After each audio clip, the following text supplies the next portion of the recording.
Hello friends, welcome back to my channel. तो आज की इस वीडियो में हम लोग बात करने वाले हैं उत्तर प्रदेश विधानसभा सचिवालय की वैकेंसी के बारे में। तो ये वैकेंसी में जो है तो वो कई प्रकार के इसमें पद हैं, 7 या 8 प्रकार के यहाँ पद हैं।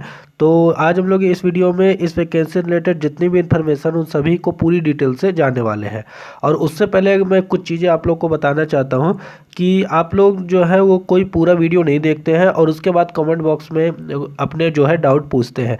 डाउट पूछिए ज़रूर, लेकिन जब पूरा वीडियो देख लीजिए और उसके बाद अगर कोई डाउट आता हो तो आप लोग वीडियो देखते नहीं हैं, शुरू में ही डाउट पूछ देते हैं। अगर आप पूरा वीडियो देखेंगे तो आपके काफ़ी सारे जो डाउट होंगे 95% वो सभी वीडियो देखने के बाद ही आपके सॉल्व हो जाया करेंगे। उसके बाद अगर कोई चीज़ रुकती है तो आप लोग ज़रूर पूछिए।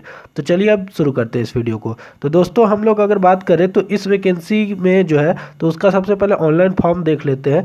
तो इसका ऑनलाइन फॉर्म जो भराना स्टार्ट हो रहा है तो वो स्टार्ट हो चुका है 8 दिसंबर से, जो कि भरा जाएगा आपका 7 जनवरी तक। तो पूरा 1 महीने का समय है, इस बीच में आप लोग इस फॉर्म को अप्लाई कर सकते हैं।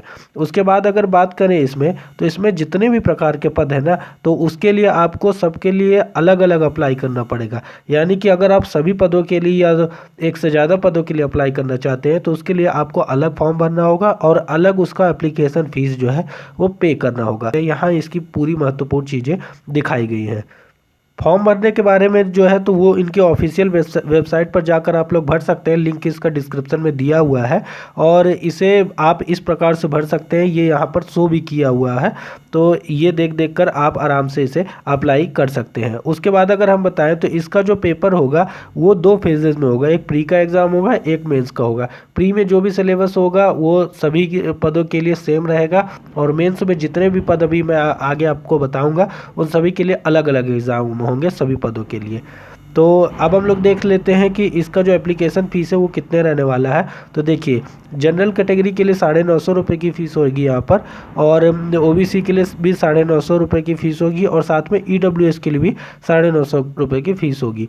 एससी के लिए यहाँ 850 रुपये और 850 रुपये एसटी के लिए। तो इस प्रकार का इसका पूरा फीस रहने वाला है। उसके बाद अगर हम लोग इसमें बात करते हैं इसकी बाकी की चीज़ों के बारे में, तो ये जितने भी इंस्ट्रक्शन वो सब आप ज़रूर पढ़िएगा। अगर पढ़ लेंगे तो कोई भी ऐसा डाउट जो है वो नहीं बचने वाला है। तो दोस्तों, अब मैं आप लोग को दिखाने वाला हूँ कि इसमें कितने प्रकार के पद हैं और टोटल कितने पद हैं।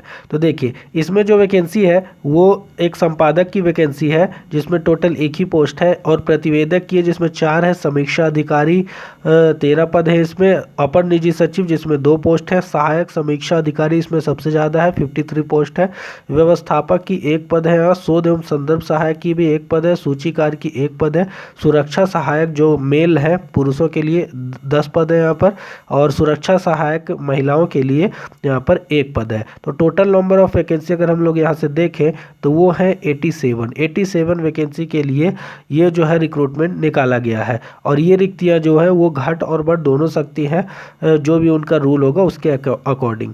तो इस प्रकार से आप लोग देख सकते हैं। आरक्षण जो है वो सिर्फ यूपी के जो भी कैंडिडेट हैं या वहाँ के जो एससी, एसटी, ओबीसी और ईडब्ल्यूएस वर्ग के लोग हैं उन्हीं को सिर्फ मिलेगा।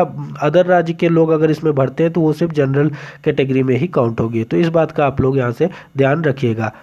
और उसके बाद अगर हम लोग बात करें इसमें कि इसमें आपका क्वालिफिकेशन क्या चाहिए, तो सभी पदों के लिए क्वालिफिकेशन अलग अलग है। जैसे कि आप लोग देख सकते हैं, संपादक के लिए जो है वो उसके लिए यहाँ पर आपका साहित्य में या फिर सामाजिक विज्ञान में आपका स्नातकोत्तर यानी कि पोस्ट ग्रेजुएट होना चाहिए, और इसी के साथ साथ संपादन के कार्य में आपका 5 वर्ष का अनुभव होना चाहिए इस वैकेंसी के लिए।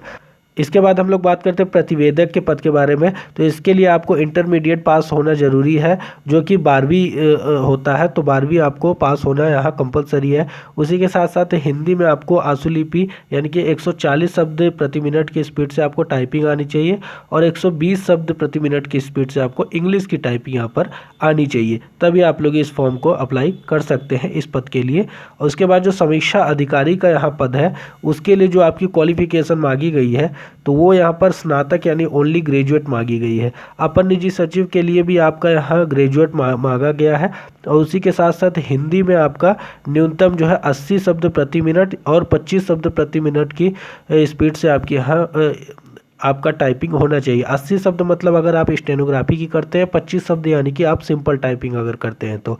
और उसी के साथ साथ आपका कंप्यूटर का ज्ञान होना आवश्यक है। तो अगर आपने नील्ट से कोई ऐसा डिप्लोमा कोर्स किया है कंप्यूटर का या फिर सीसीसी का कोई कंप्यूटर कोर्स किया है तो वो आपके पास यहाँ होना चाहिए। इसके बाद जो अगला पद है यहाँ सहायक समीक्षा अधिकारी का, उसके लिए आपको यहाँ स्नातक होना जरूरी है और नील्ट या डोएक सोसाइटी के साथ आपका ओ लेवल का जो है प्रमाण पत्र कंप्यूटर का होना चाहिए और कंप्यूटर में 25 वर्ड पर मिनट की आपकी यहाँ हिंदी में स्पीड होनी चाहिए। उसी में हम लोग बात करें अगर व्यवस्थापक के पद के बारे में, तो इसके लिए आपको यहाँ पर क्या मांगा गया है, यहाँ से सिर्फ आपको एक मान्यता प्राप्त संस्थान से एक विषय के रूप में हाउसकीपिंग या फिर होटल मैनेजमेंट में आपकी स्नातक होनी चाहिए। बहुत सारे लोग होते हैं जो कि होटल मैनेजमेंट में ग्रेजुएशन करते हैं, तो अगर आपने किया है तो आप इसे अप्लाई कर सकते हैं। उसके बाद जो अगला पद है शोध एवं संदर्भ सहायक का, उसके लिए भी यहाँ पर पीजी पोस्ट ग्रेजुएट मांगा गया है और साथ साथ किसी भी शोध पुस्तकालय या फिर विधानमंडल के पुस्तकालय में आपने कम से कम 3 साल वहाँ काम किया हो, यानी कि उसका एक्सपीरियंस आपको हो। उसके बाद जो अगला पद है सूचीकार, उसके लिए आपको यहाँ स्नातक होना चाहिए यानी ग्रेजुएशन और इसी के साथ साथ पुस्तकालय के विज्ञान में आपका डिप्लोमा होना चाहिए, तब आप इस पद के लिए अप्लाई कर सकते हैं। अगला जो पद है सुरक्षा सहायक मेल के लिए, इसके लिए केवल यहाँ 12वीं पास होना जरूरी है और उसके साथ आपकी कुछ यहाँ फिजिकल जो है वो मेजरमेंट होना चाहिए, जैसे कि यहाँ आपकी हाइट होनी चाहिए 1.68 मीटर या ये कहें कि 168 सेंटीमीटर की और वजन 59 किलोग्राम होना चाहिए, सीना होना चाहिए 86 सेंटीमीटर का और इसी के साथ बाकी की चीज़ें अगर आप लोगों ने किसी सेना पुलिस में रहे हैं तो यहाँ पर आपको प्रेफरेंस मिलेगा। उसके बाद जो यहाँ सुरक्षा सहायक महिला की है तो उसके लिए भी सेम चीज़ है, यहाँ पर ज़्यादा कुछ बदलाव नहीं है, केवल 12वीं पास होना आपका ज़रूरी है और यहाँ पर आपकी सिर्फ हाइट देखी जाएगी 1.52 मीटर यानी कि 152 सेंटीमीटर अगर आपकी हाइट है और 45 से 55 किलोग्राम के बीच में अगर आपका यहाँ वजन है। दोस्तों उसके बाद दिखा देता हूँ आप लोग को मैं इसका कि आपको सैलरी कितनी मिलेगी। तो संपादक और प्रतिवेदक के पद के लिए आपकी सैलरी होगी 56,100 रुपये से स्टार्ट होगी। समीक्षा अधिकारी और अपर निजी सचिव के लिए आपकी 47,600 की सैलरी होगी। सहायक समीक्षा अधिकारी के लिए 44,900। व्यवस्थापक के लिए और शोध एवं संदर्भ सहायक के लिए 35,400 रुपये से सैलरी स्टार्ट होगी। सूचीकार के लिए आपकी सैलरी 29,200 रुपये से स्टार्ट होगी और जो सुरक्षा सहायक है पुरुष और महिला उन दोनों के लिए सैलरी आपकी 21,700 रुपये से स्टार्ट होगी। तो सैलरी के बारे में अगर देखें तो बहुत ही अच्छा है और इनके पे मैट्रिक्स लेवल भी यहाँ पर दिखाए गए हैं, तो यहाँ से भी आप लोग इसे देख सकते हैं। अगर हम बात करें इसकी एज लिमिट के बारे में तो देखिए सभी पदों के लिए यहाँ एज लिमिट अलग अलग है, तो यहाँ से आप लोग देख सकते हैं। संपादक के लिए मिनिमम 30 साल आपका होना चाहिए, मैक्सिमम 40 साल और प्रतिवेदक के लिए मिनिमम यहाँ 22 साल और मैक्सिमम 40 साल और बाकी जितने भी पद हैं उन सभी के लिए 21 साल मिनिमम आपकी एज लिमिट है और मैक्सिमम है 40 साल। तो इस प्रकार आप लोग देख सकते हैं। ये जो काउंट होगा आपका वो 1 जुलाई 2020 से काउंट होगा, तो आप लोग इस हिसाब से अगर आते हैं तो देख सकते हैं। एज रिलैक्सेशन मिलेगा लेकिन सिर्फ वो यूपी के ही कैंडिडेट या यूपी के डोमिसाइल वालों को ही मिलने वाला है। दोस्तों अब देख लेते हैं इसके सिलेबस के बारे में कि इसमें आपका सबसे पहले मैंने जैसे कि बताया था कि इसमें 2 फेज़ में एग्ज़ाम होगा, एक होगा प्री का एग्ज़ाम, एक होगा मेंस का एग्ज़ाम। दोनों एग्ज़ाम जो होंगे वो आपके OMR सीट पर होंगे, यानी कि OMR सीट पर जिन लोगों ने भी एग्ज़ाम दिया होगा तो उस पर यहाँ आपका एग्ज़ाम होगा, जिसमें प्री एग्ज़ाम जो है वो सब के लिए सेम होने वाला है, यानी कि उसमें जो भी चीज़ें आएंगी वो सब के लिए सेम होंगी। तो चलिए वो देख लेते हैं कि क्या रहने वाला है। तो देखिए इसमें टोटल नंबर ऑफ क्वेश्चन जो होंगे वो 100 होंगे और टाइम जो है 120 मिनट का मिलेगा।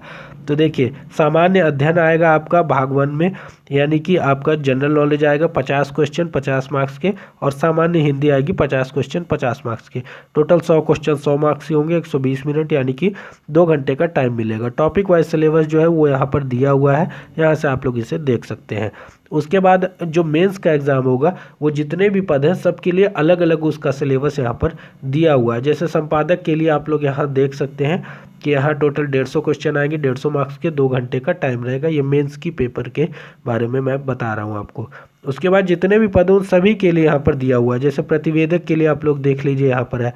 उसके बाद यहाँ पर समीक्षा अधिकारी के लिए, तो आप जिस भी पद के लिए भरना चाहते हैं तो आप उसका सिलेबस यहाँ से देख सकते हैं और सभी के लिए यहाँ पर डिटेल में दिया हुआ है।